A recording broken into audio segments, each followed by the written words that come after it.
Welcome to கல்வி IAS academy YouTube channel. Online free Tamil சீரீஸில் ஒவ்வொரு இயலாக பார்த்துட்ருக்கோம். ஸோ இன்றைக்கி பார்க்க போகிறது 10th ஸ்டாண்டர்டில் இயல் 2. ஓகே, ஸோ இதுக்கு முன்னாடி 10th ஸ்டாண்டர்டில் ஃபஸ்ட் இயல் கம்ப்ளீட் பண்ணியாச்சு, 6th and 7th கம்ப்ளீட் பண்ணியாச்சு.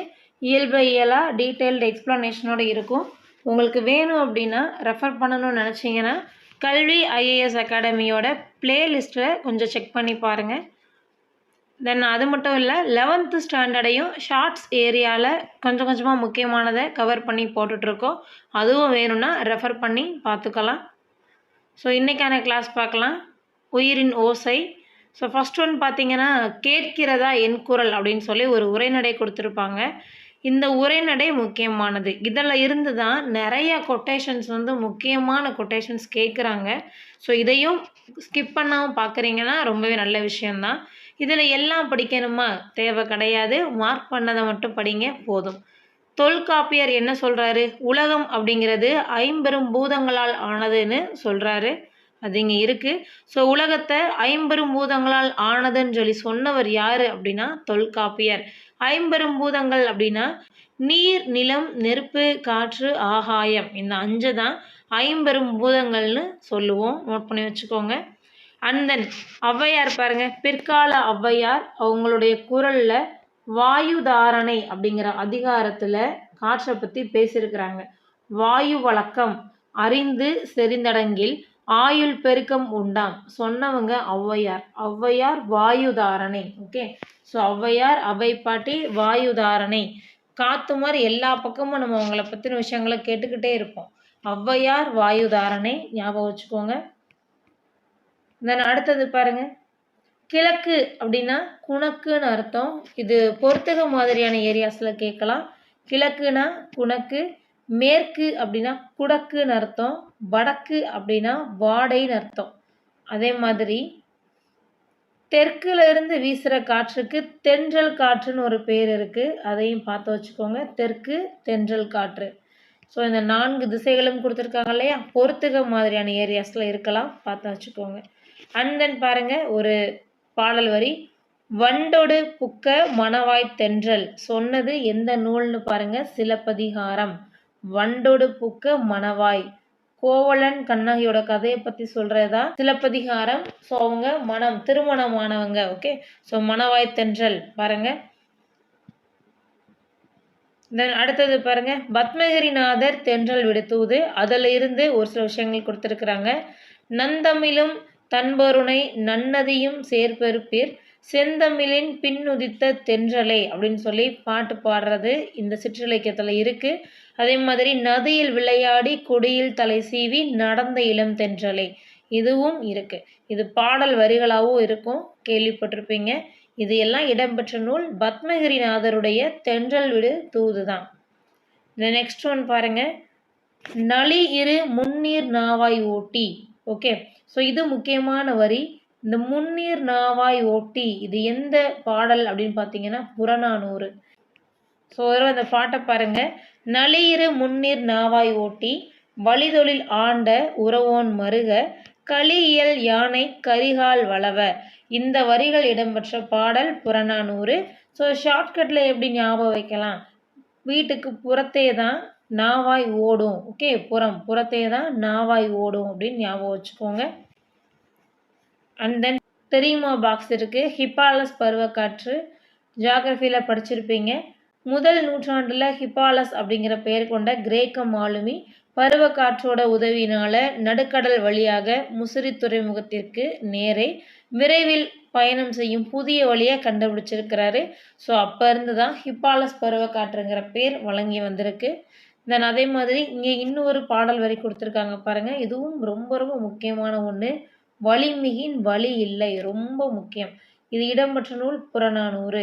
ஸோ வலி, காற்று, நல்ல காற்று வாங்கணும் அப்படின்னு சொன்னால் வீட்டுக்கு வெளியே வந்து தான் நம்ம காற்று வாங்குவோம். நம்மளுடைய வலிகள்லாம் போகிற மாதிரி காற்று வாங்குவோம். இப்போ பார்த்தீங்க அப்படின்னா வலி எப்படி மீன் பண்ணலாம், ரொம்ப ஸ்ட்ரெஸ்ஃபுல்லாக இருந்தால் கொஞ்சம் ஃப்ரீயாக ஒரு வாக் போயிட்டு வருவோம் இல்லையா, ஸோ அதே மாதிரி ஞாபகம் வச்சுக்கோங்க. வலி அந்த பெயின் எல்லாம் போகணும், ஸ்ட்ரெஸ் ஃப்ரீ ஆகணும் அப்படின்னா காற்று நல்லா ஃப்ரெஷ்ஷான ஒரு ஏர் வாங்கினா நல்லாயிருக்கும். ஸோ இதை பற்றி சொல்கிறது புறநானூறு. அப்போ வீட்டுக்கு வெளியே வந்து தான் காற்று வாங்குவோம் புறப்பகுதியில் அப்படின்னு ஞாபகம் வச்சுக்கோங்க. அந்த நெக்ஸ்ட் ஒன் பாருங்கள். ஜூன் முதல் செப்டம்பர் வரை தென்மேற்கு பருவக்காற்று, அக்டோபர் முதல் டிசம்பர் வரை வடகிழக்கு பருவக்காற்று. அப்போ தென்மேற்கு பருவக்காற்று, வடகிழக்கு பருவக்காற்று எந்தெந்த மாதங்கள்னு பார்த்து வச்சுக்கோங்க. ஒரு காலத்தில் குழாயிலிருந்து அப்படியே தண்ணீர் குடித்தனா நீர் மாசுபாடு அடைந்ததன் காரணமாக அதனை தூய்மைப்படுத்தியும் விலைக்கு வாங்கியும் குடிக்கிற நிலையில் இருக்கும். இப்போ காற்று மாசுபாடு வந்துருச்சு அப்படின்னா தண்ணீரை டப்பால் அடைச்சி விற்கிற மாதிரி காற்றையும் விற்கலாம். ஒரு புட்டியோட விலை 1000 ரூபாய்க்கும் விட அதிகமாக கூட போகலாம் அப்படின்னு சொல்லி சொல்கிறாங்க. பாருங்கள். இந்த நெக்ஸ்ட் ஒன் பாருங்கள். சிஎஃப்சி என்று சொல்லக்கூடிய chlorofluorocarbon. So CFC note பண்ணி வச்சுக்கோங்க. Chlorofluorocarbon. So chlorofluorocarbon என்னும் நச்சுக்காற்றை வெளியிடும் இயந்திரங்களான குளிர்பதன பெட்டி முதலானவற்றை உருவாக்கியிருக்கிறோம். ஸோ குளிர்பதன பெட்டி என்று சொல்லக்கூடிய ரெஃப்ரிஜிரேட்டரில் இருந்து தான் சிஎஃப்சி அதிகமாக வருது அப்படிங்கிற தகவலை கொடுத்துருக்குறாங்க. அதே மாதிரி கண்களும் தோலும் பாதிப்படையுது. இதை குறைக்கிற விதமாக ஹைட்ரோ கார்பன் என்று சொல்லக்கூடிய குளிர்பதனியை பயன்படுத்த தொடங்கியிருக்கிறாங்க. இந்த நெக்ஸ்ட் ஒன் பார்த்தீங்க அப்படின்னா அமிலமலைக்கு காரணமானவை எவை? ஜிஎஸ் போர்ஷனில் முக்கியமான ஏரியா. அமிலமலைக்கு காரணமானது கந்தக டை ஆக்சைடும் நைட்ரஜன் டை ஆக்சைடும் தான். இந்த ரெண்டும் இருந்தால் அமிலமலை பொழியும். இந்த நெக்ஸ்ட் ஒன் பாருங்கள்.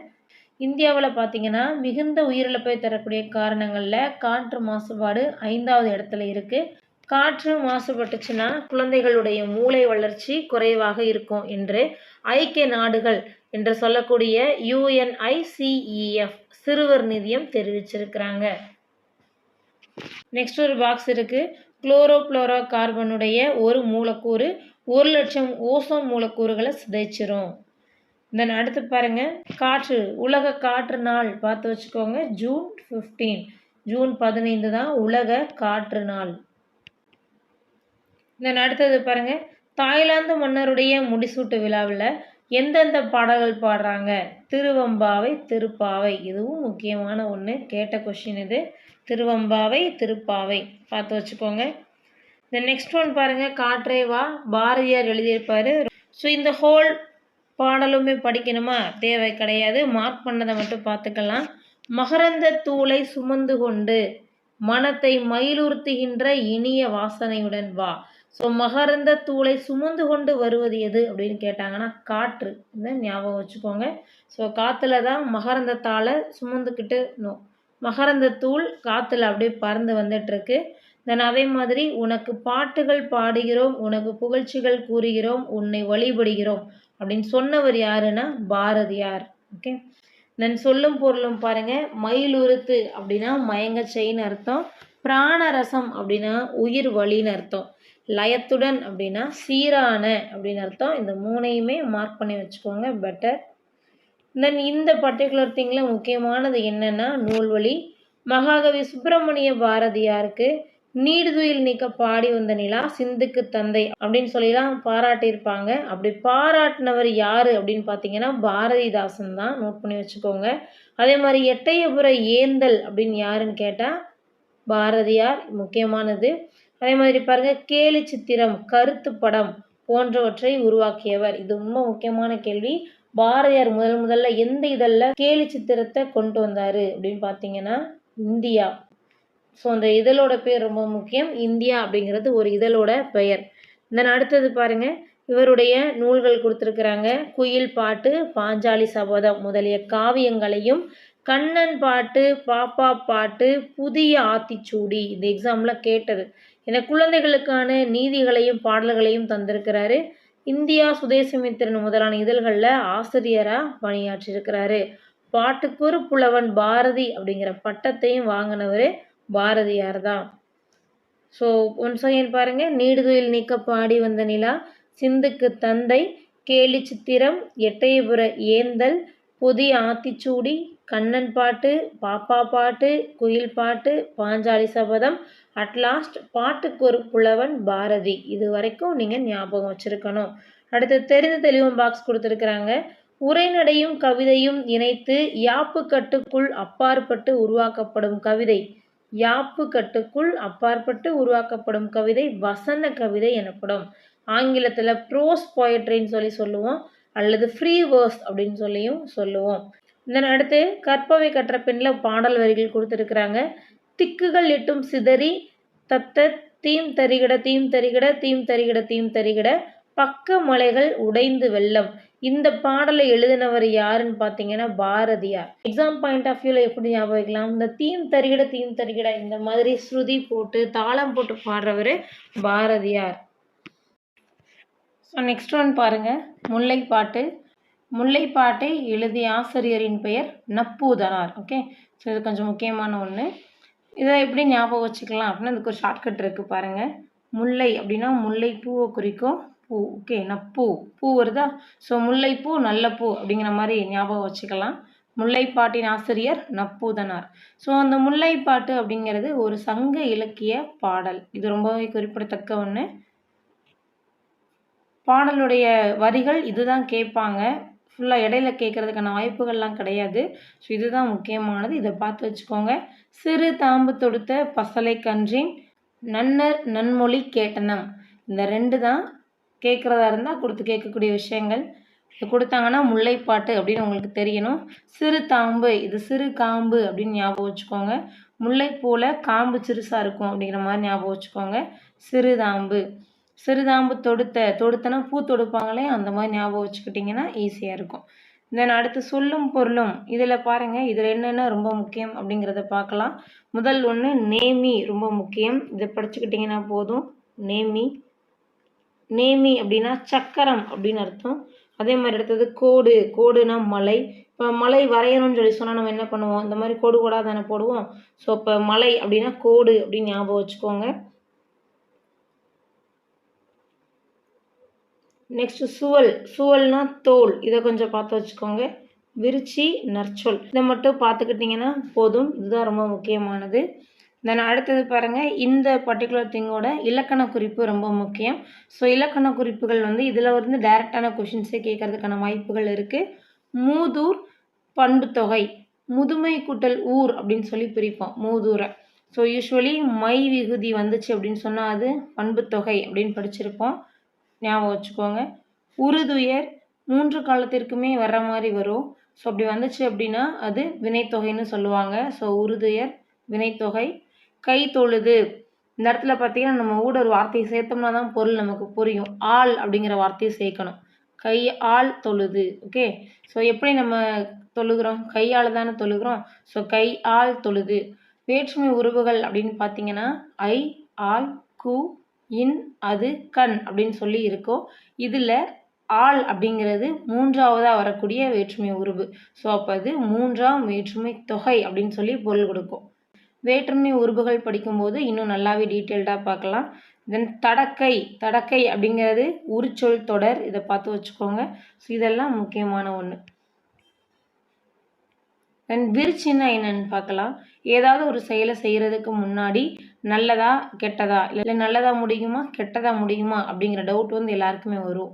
ஸோ இதில் என்ன பண்ணுறாங்க அப்படின்னா, இந்த மாதிரி டவுட் வரக்கூடிய பெண்கள் மக்கள் நடமாட்டம் குறைவாக இருக்கக்கூடிய பகுதிக்கு போகிறாங்க. அங்கே போய் அங்கே தெய்வத்தை ப்ரே பண்ணி நிற்கிறாங்க, கடவுளை நினச்சிட்டே நிற்கிறாங்க. அப்போ யாராவது மற்றவங்க வெளியாட்கள் யாராவது அயலார் யாராவது ஏதாவது பேசிட்டு போகிறாங்க அப்படின்னா அந்த சொல் நல்ல சொல்லாக இருந்துச்சுன்னா செயல் நல்லதில் முடியும்னு நினைக்கிறாங்க. அந்த சொல் தீய சொல்லாக இருந்துச்சுன்னா தீயதாய் முடியும்னு சொல்லி நினைக்கிறாங்க.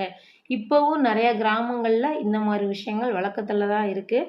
இன்னும் பார்த்தீங்கன்னா கொஞ்சம் அட்வான்ஸ்டாக யோசிச்சிங்க அப்படின்னா அந்த ஜாதகம் பார்க்குறாங்க, இதெல்லாம் இருக்கு இல்லையா, நல்லதாக முடியுமா கெட்டதாக முடியுமா அப்படின்னு சொல்லி ஒரு கன்சல்ட் பண்ணுறது. இதுக்கு பேர் தான் விருச்சி அப்படின்னு சொல்லி சொல்லுவாங்க. சங்க இலக்கியத்தில் இது இருந்துச்சு. ஓகே, விருச்சி அப்படின்னு சொன்னால் அதுக்கான பொருள் இதுதான். முதல் கரு உரிப்பொருள்கள் கொடுத்துருக்காங்க. முதல் பொருள் அப்படிங்கிறது நிலம், பொழுது. நிலம்னா இங்கே பேசக்கூடிய நிலம் என்ன நிலம், முல்லை நிலத்தை பற்றி சொல்கிறாங்க. ஸோ நிலம் அப்படின்னா இங்கே பேசக்கூடிய நிலம் முல்லை நிலம். முல்லை நிலம் காடும் காடு சார்ந்த பகுதியும். ஓகே, காடும் காடு சார்ந்த பகுதியும். பொழுது பாருங்க, பெரும்பொழுது இருக்குது, சிறு பொழுது இருக்குது. பெரும்பொழுது கார்காலம், ஆவணி, புரட்டாசி. சிறு பொழுது அப்படின்னா மாலை பொழுது, முல்லை போல மாலை கட்டுவாங்க அப்படின்ற மாதிரி ஞாபகம் வச்சுக்கோங்க. தென் கருப்பொருள்கள் பாருங்கள், நீர், குறுஞ்சுனை, நீர், காட்டாறு, மரம் பார்த்தீங்கன்னா கொன்றை, காயா, குருந்தம், பூ, முல்லை, பிடவம், தோன்றிப்பூ. ஸோ இது பார்த்தீங்க அப்படின்னா 10th ஸ்டாண்டர்ட்லேயே இலக்கணம் சாப்டர் இருக்குது. ஸோ 10th ஸ்டாண்டர்ட்லேயே அகப்பொருள் இலக்கணம் அப்படிங்கிற ஒரு சாப்டர் இருக்குது. அதில் ஃபுல்லாகவே அகத்திணைகள் பற்றி தான் கொடுத்துருப்பாங்க. அந்த அன்பின் 5 நிகள் 5க்குமான ஷார்ட்கட்ஸையுமே அந்த பர்டிகுலர் இயலில் பார்க்கலாம். ரொம்பவே ஸ்ட்ரெஸ்ஸே இல்லாமல் முழுசாகவே ஷார்ட்கட்லேயே முடிச்சிடலாம். ஸோ அப்போ உங்களுக்கு அது ஈஸியாக இருக்கும். தென் இதுக்கான உரிப்பொருள் பாருங்கள், இருத்தலும் இருத்தல் நிமித்தமும். ஸோ இருத்தலும் இருத்தல் நிமித்தம்னா என்ன? தலைவன் வந்து வெளியே போயிருப்பான், போய் அவன் வெற்றியோடு திரும்பி வருவானா அப்படின்னு வெயிட் பண்ணிட்டு இருக்கிற தலைவியை விருச்சி கேட்டுட்டு வந்து அவங்கள வந்து ரொம்ப ஒரு ஆற்றுப்படுத்துகிற மாதிரியான விஷயங்கள் தான் இங்கே நடக்கும். இதைத்தான் என்ன சொல்கிறாங்கன்னா இருத்தலும் இருத்தல் நிமித்தமும். அப்போ தலைவனுக்காக தலைவி காத்துக்கிட்டு இருப்பாங்க. ஓகே, ஸோ இதைத்தான் இங்கே கொடுத்துருப்பாங்க. இந்த நூல் வழி பாருங்கள், முல்லைப்பாட்டு. இந்த முல்லைப்பாட்டு பற்றி பார்க்கணும் அப்படின்னா 10 பாட்டு நூல்களில் ஒன்று. நம்ம 7th ஸ்டாண்டர்ட்லேயே 10 பாட்டு 8 தொகை நூல்கள் பற்றி படிச்சிருக்கோம். பேசிக்கான விஷயங்கள் அங்கே இருக்குது, அதை கொஞ்சம் நோட் பண்ணி வச்சுக்கோங்க.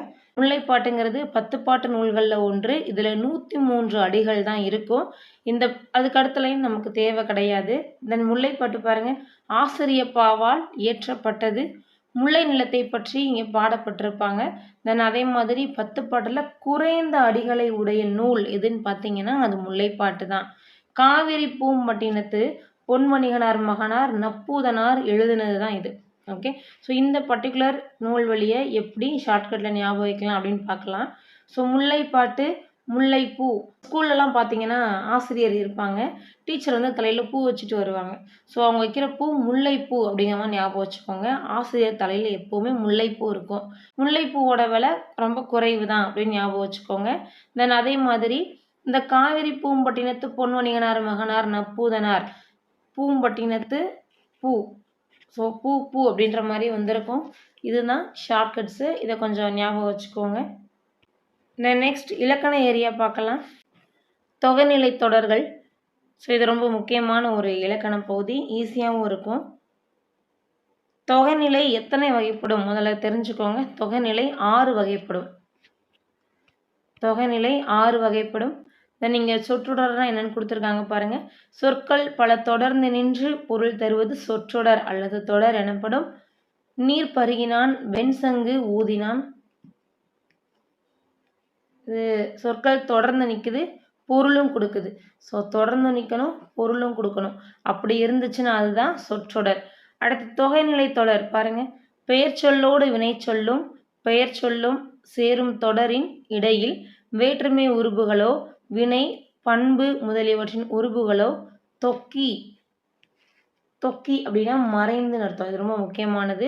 2 அல்லது அதற்கு மேற்பட்ட சொற்கள் ஒரு சொல் போல் நிற்குமானால் அதனை தொகைநிலை தொடர் என்று கூறுவர். ஸோ இதுதான் தொகைநிலை தொடர். அப்போ தொகைநிலை தொடரில் என்னது? மறைஞ்சு இருக்கணும். இந்த ஒரு வார்த்தை மட்டும் இப்போ உங்களுக்கு ஞாபகம் இருந்தால் கூட போதும். மற்றதெல்லாம் படிக்கணுமா, மற்றது புரியலையே, ஒரு மாதிரி இருக்கே அப்படின்னு யோசிச்சிங்கன்னா இந்த ஒரு வார்த்தை புரியுதான்னு பாருங்கள். ஏதோ ஒன்று மறைஞ்சு நிற்குது. அது என்ன அப்படின்னா உருபுகள். ஓகே, ஸோ உருபுகள் மறைஞ்சு நின்றுச்சுன்னா அது தொகைநிலை தொடர். இதை மட்டும் ஞாபகம் வச்சுக்கோங்க. தென் இதையும் எப்படி ஷார்ட்கட்டாக ஞாபகம் வைக்கலாம்? பொதுவாகவே நம்ம காசு ஏதாவது கொடுக்குறோம் வைக்கிறோம் அப்படின்னா அதை மறைச்சி அந்த மணி டீலிங்கை மறைவாக தான் பண்ணுவோம், ஓப்பனாக பண்ண மாட்டோம். அப்போ தொகைநிலை தொடர், தொகைனா காசு அப்படிங்கிற ஞாபகம் வச்சுக்கோங்க. மணி டீலிங்ஸை மறைச்சி தான் செய்வாங்க அப்படின்றத ஞாபகம் வச்சுக்கோங்க. எடுத்துக்காட்டு பாருங்கள், கரும்பு தின்றான். இந்த கரும்பு தின்றான் அப்படிங்கிற ஒரு வார்த்தை இங்கே கொடுத்துருக்காங்க. இது நமக்கு மீனிங்ஃபுல்லாக புரியுதா அப்படின்னு கேட்டால் பாதி பாதி தான் புரிகிற மாதிரியான தெரியுது. இது ஐங்கிற ஒரு வார்த்தையை நீங்கள் நடுவில் சேர்த்தீங்க அப்படின்னா கரும்பை தின்றான் அப்படின்னு வரும். ஓகே, ஸோ கரும்பை தின்றான் அப்படின்னா நமக்கு நல்லா தெளிவாகவே புரியும். இந்த மாதிரி ஐங்கிற வார்த்தை இங்கே மறைஞ்சு வந்திருக்கு. மறைஞ்சு வந்து நமக்கு பொருள் கொடுத்துருக்கு. கரும்பு தின்றான்னால என்ன அர்த்தம்? அவன் கரும்பை தின்றான் அப்படின்னு தான் அர்த்தம். ஸோ இந்த மாதிரி மறைஞ்சு வந்து பொருள் கொடுத்துச்சுன்னா அதுதான் தொகைநிலை தொடர். நீங்கள் கொடுத்துருக்காங்க பாருங்கள். தொகைநிலை தொடர் எத்தனை வகைப்படும்? 6 வகைப்படும். அவை வேற்றுமை தொகை, வினைத்தொகை, பண்புத்தொகை, உவமைத்தொகை, உம்மைத்தொகை, அன்மொழித்தொகை. இதுதான் அந்த 6. ஸோ இது தெரியறதுக்கு முன்னாடி வேற்றுமை உருபுகள் உங்களுக்கு தெரியணும். வேற்றுமை உருபுகளை கொஞ்சம் நோட் பண்ணி வச்சுக்கோங்க. ஐ, ஆல், கு, இன், அது, கண். இதுதான் வேற்றுமை உறுப்புகள். ஸோ ஐ, ஆல், கு, இன், அது, கண். எத்தனை இருக்குது? 6 இருக்குது. ஆனால் வேற்றுமை உறுப்புகள் 8. 6 தானே இருக்குது. அப்போ 2 என்னாச்சு மேம் அப்படின்னு கேட்டிங்கன்னா, முதல் ஒன்றுக்கும் இறுதி ஒன்றுக்கும் வேற்றுமை உறுப்பு கிடையாது. அப்போ பார்த்தீங்கன்னா மொத்தம் 8 இது இருக்கணும். ஓகே, ஸோ அப்போ 8ல் நம்ம 6 தான் ஞாபகம் வச்சுருக்கோம். இதை நம்ம எப்படி படிக்கணும்னா, இந்த ஐங்கிறத 2 அப்படின்னு சொல்லி படிங்க. இது 2வது வேற்றுமை உறுப்புன்னு படிங்க. அப்போ 2, 3, 4, 5, 6, 7, 8 அப்படிங்கிற ஞாபகம் வந்துடும். அப்போ ஐங்கிறது எத்தனையாவது வேற்றுமை உறுப்பு? 2வது வேற்றுமை உறுப்பு. கை தொழுது இப்போ படித்தோம் இல்லையா? கையால் தொழுது அப்படின்னு படித்தோம். ஆள் 3ஆம் வேற்றுமை உறுப்பு நாங்கள் படிச்சிருப்பீங்க. ஸோ அதுதான் இதற்கான விளக்கம். ஓகே, இதை அப்படியே மெமரி பண்ணி வச்சுக்கோங்க. ஐ, ஆள்கு, இன்னது, கண் அப்படின்னு ஞாபகம் வச்சுக்கிட்டிங்கன்னா போதும். ஸோ பார்க்கலாம், வேற்றுமை தொகை பார்க்கலாம். மதுரை சென்றார். மதுரை சென்றார் பொருள் கொடுக்குதா? இதை விட மதுரைக்கு சென்றார் அப்படின்னு சொல்லும்போது தான் நமக்கு அந்த பொருள் தெளிவாகவே புரியுது. மதுரைக்கு சென்றார். ஓகே, ஸோ இதில் கு அப்படிங்கிறத தான் மறைஞ்சு வந்து பொருள் கொடுக்குது. அப்போ கு எத்தனாவது வேற்றுமை உறுப்பு? 4வது வேற்றுமை உறுப்பு.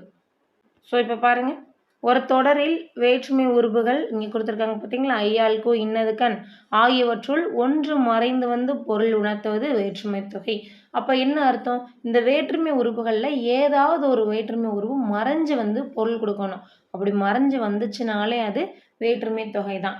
இதை எப்படி ஞாபகம் வச்சுக்கலாம்? மோஸ்ட்லி நீங்கள் இலக்கணம் படிக்கவே வேண்டாம். நம்ம வீடியோ பார்த்தீங்க அப்படின்னா கான்செப்டாகவே நீங்கள் ஞாபகம் வச்சுக்கலாம். எப்போவுமே மறக்காது. ஸோ பாருங்கள், வேற்றுமை உறுப்புகள்னால் என்னென்ன சொன்னோம்? ஐயாளுக்கு இன்னது, கண் சொன்னோம் இல்லையா? இதுதான் வேற்றுமை உறுப்புகள். அப்போது தொகைனா என்ன அர்த்தம் சொன்னோம்? தொகைனா மறைச்சி வச்சு கொடுக்கறது. மணி டீலிங்ஸு மறைவாக தான் பண்ணுவோம் அப்படிங்கிற மாதிரி ஞாபகம் வைக்க சொன்னோம். ஸோ அப்போது இங்கே ஒரு வேற்றுமை உறுப்பு மறைஞ்சு வந்துச்சுன்னா அதுதான் வேற்றுமை தொகை. அவ்வளோதான்.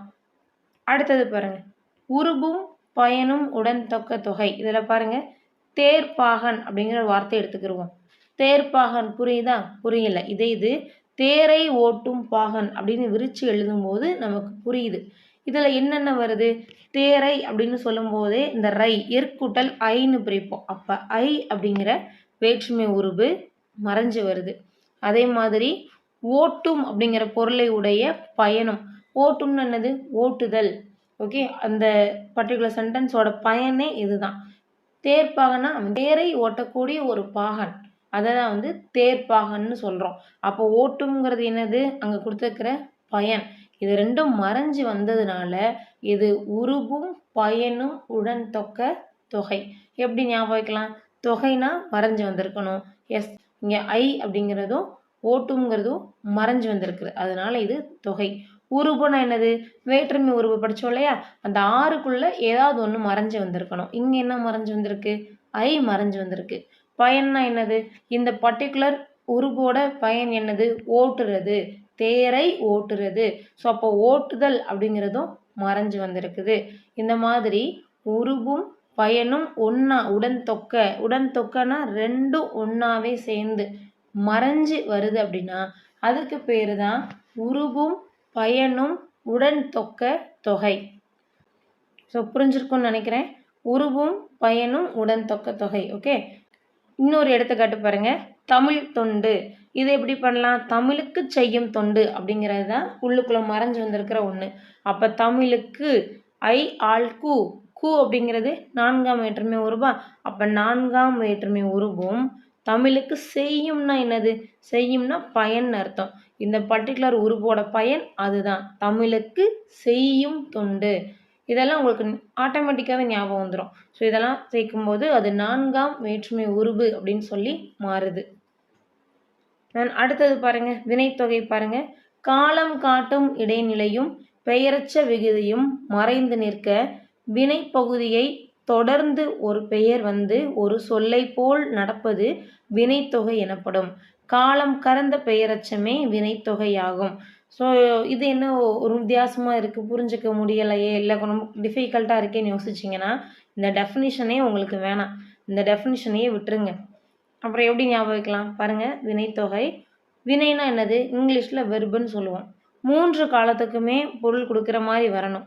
அப்படி வந்துச்சுன்னா, அதுதான் வினைத்தொகை. இப்ப பாருங்க, வீசு தென்றல்னு ஒரு இருக்கு. இந்த வீசு தென்றல் நம்ம எப்படி எடுக்கலாம்? தென்றல்னா காற்றுன்னு அர்த்தம். அப்ப இத என்ன பண்ணலாம்? 3 காலத்துக்கும் எடுக்கலாமா?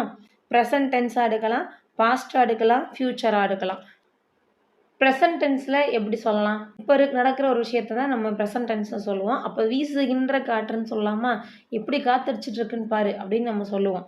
அதே மாரி பாஸ்ட் டென்ஸ்ல எப்படி சொல்லுவோம்? நேத்து எவ்வளோ காத்து அடிச்சுச்சு தெரியுமா? அப்படின்னு நம்ம சொல்லுவோம். அப்போ அது என்னது? வீசிய காற்று. இது ஃபியூச்சர்ல எப்படி சொல்றோம்? ஒரு நாள் காத்து அடிக்கும் பாரு அப்படின்னு நம்ம சொல்லுவோம். நேத்த விட இன்னைக்கு காத்து அதிகமா அடிக்குது. இல்ல நாளைக்கு காத்து பயங்கரமா அடிக்கும் அப்படின்னு நம்ம சொல்லுவோம். அப்போ இதை எப்படி கரெக்டா தமிழ் வார்த்தைகள் எப்படி சொல்லலாம் அப்படின்னா, வீசும் காற்று அப்படின்னு நம்ம சொல்லலாம்.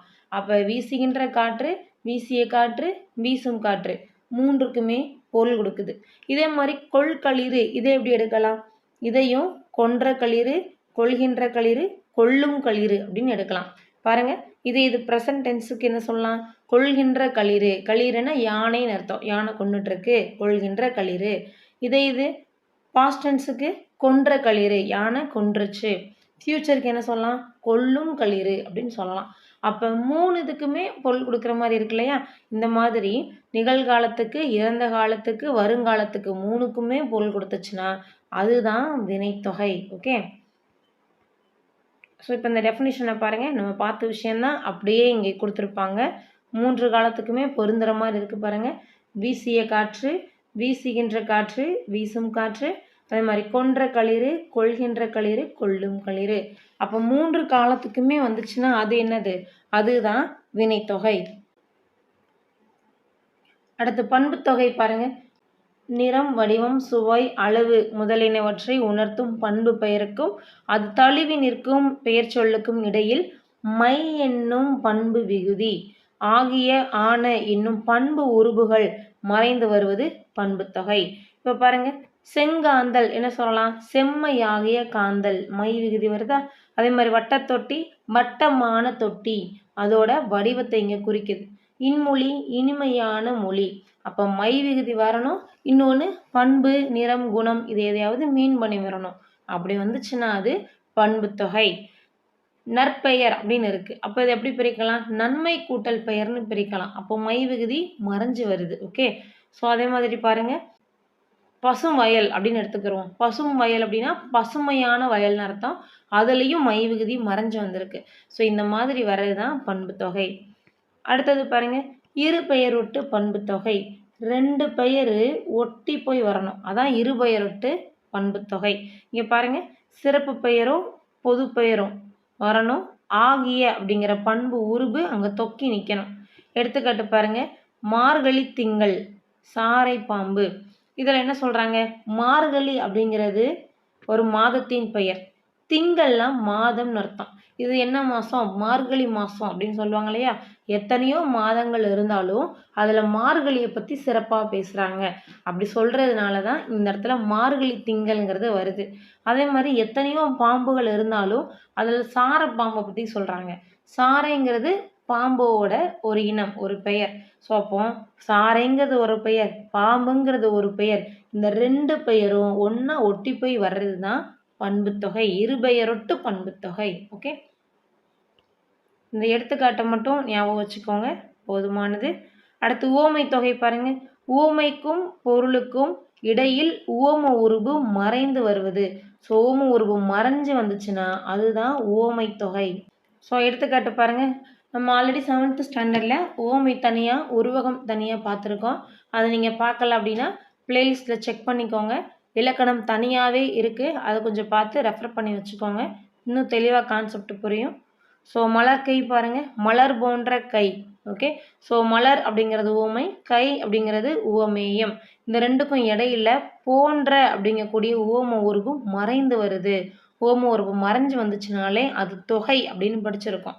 அப்போ இது என்னது? உவமை தொகை. ஓகே. ஸோ மலர்க்கைனா மலர் போன்ற கை, போல போன்ற உவம உருபுகள், இதெல்லாம் ஞாபகம் வச்சுக்கோங்க.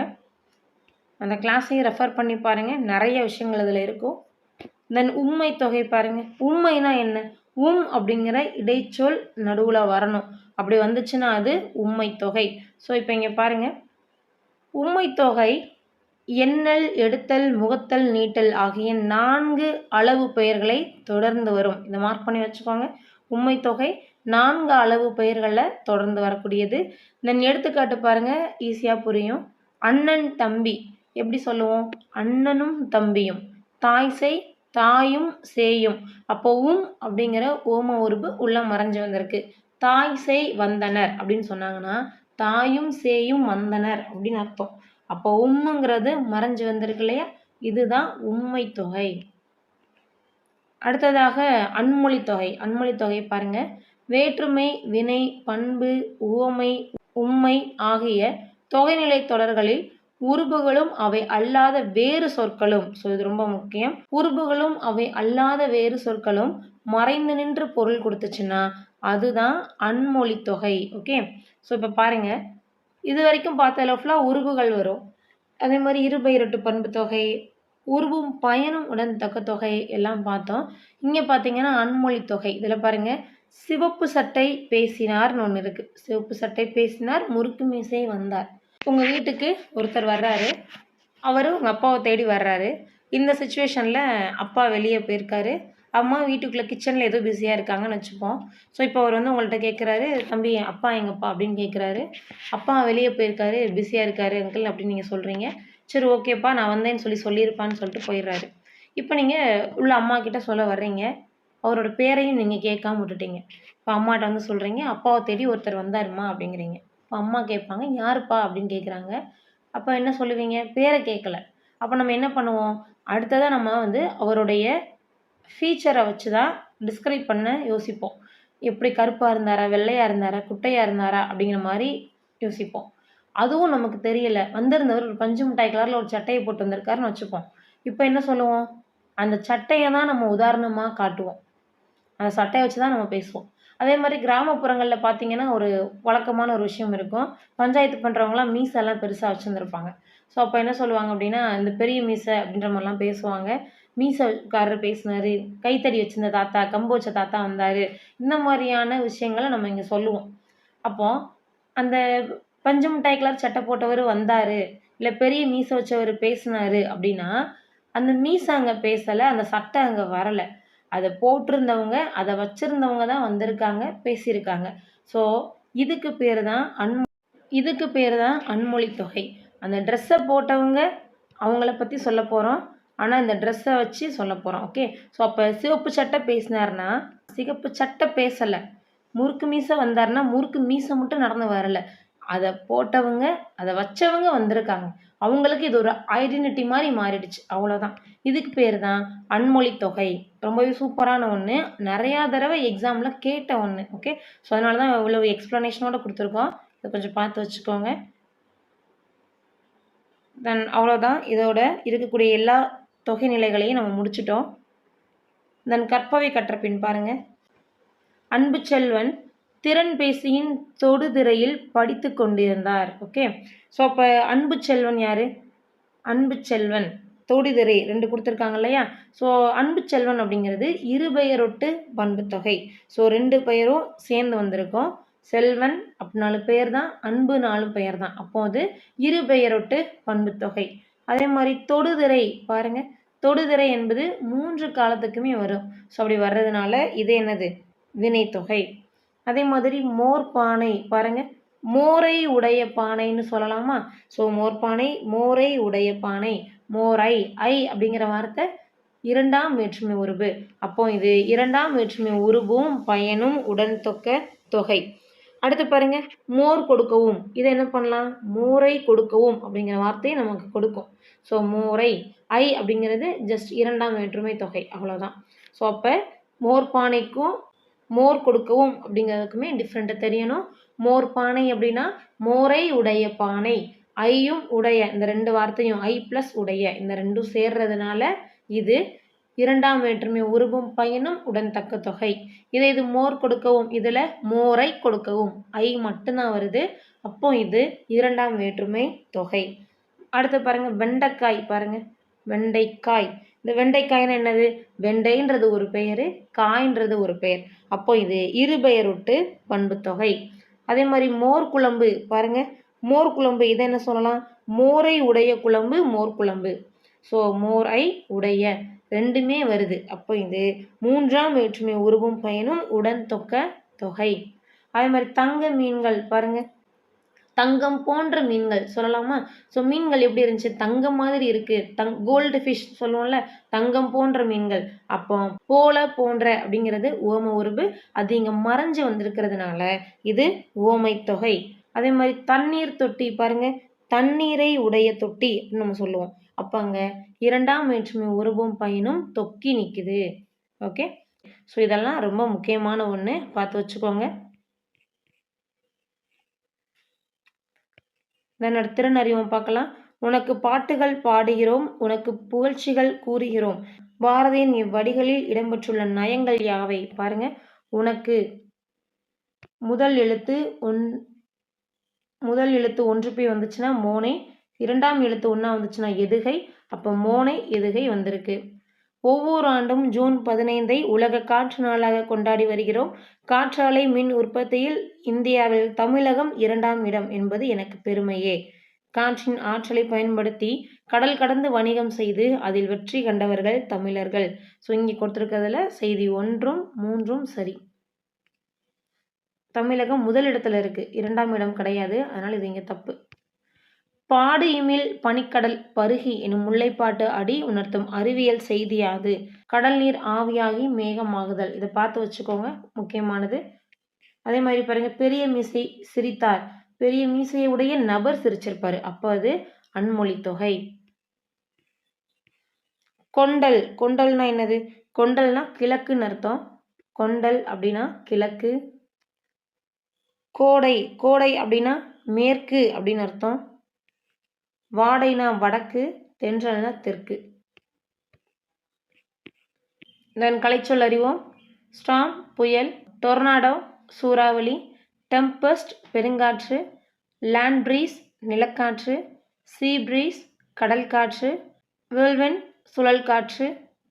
அறிவை விரிவு செய் பாருங்க, குயில் பாட்டு பாரதியார். அதோ அந்த பறவை போல, பறவை மனிதர்னாலே சலீம் அலிதான். உலகின் மிகச்சிறிய தவளை S Ramakrishnan. Okay, so S Ramakrishnan உலகின் மிகச்சிறிய தவளையை அவர் தான் வளர்த்துருக்கிறாரு. கிருஷ்ணர்கிட்ட தான் தவளை இருக்குன்ற மாதிரி ஞாபகம் வச்சுக்கோங்க. மிகச்சிறிய தவளையை வளர்த்தவர் ராமகிருஷ்ணன். ஸோ இதோட இந்த இயல் முடிஞ்சிடுச்சு. தேங்க்யூ அண்ட் தேங்க்ஸ் ஃபார் வாட்சிங்.